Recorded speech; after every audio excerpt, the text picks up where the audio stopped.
Sí, así como lo ves en el título, puedes ganar dinero en Binance sin estar haciendo absolutamente nada, solamente con estar ahorrando el dinero allí. Sí, como si se tratara de una cuenta bancaria de tipo ahorro que te genera intereses por el dinero que tienes. Simplemente nosotros, ¿cómo haríamos esto? Nosotros nos vamos a nuestra aplicación de Binance.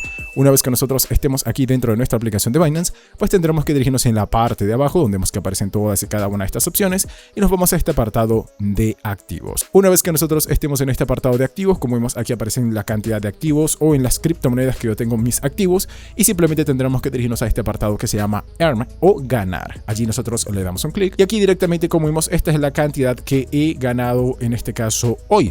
Pues es una cantidad pequeña porque tengo poco capital aquí, cuando en este caso tienes una cantidad, dependiendo también de la criptomoneda en la que tengas, pues estar ganando más o menos dinero.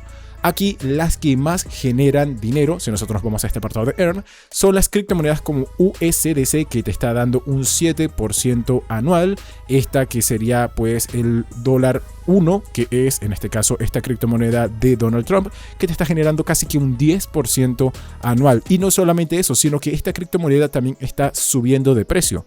También tendríamos el USDT, que nos está dando aproximadamente un 6, así que tú puedes hacer tu cartera con estos que son en este caso de capital protegido o de un riesgo muy bajo. También tendremos activos de préstamos donde podemos pedir prestado dinero, aún en este caso una tasa de 5% anual, de 2% anual, y de altos rendimientos donde nosotros podemos ganar hasta un 270%.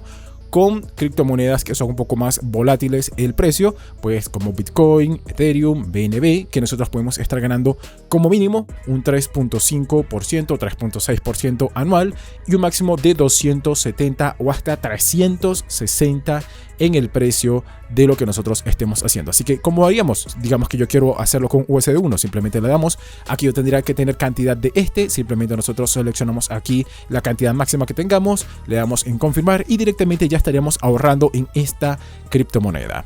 Y esto fue todo. Si el video te gustó, por favor dale like, comenta si te funcionó el método, suscríbete y dale a la campanita para que no te pierdas ninguno de nuestros videos.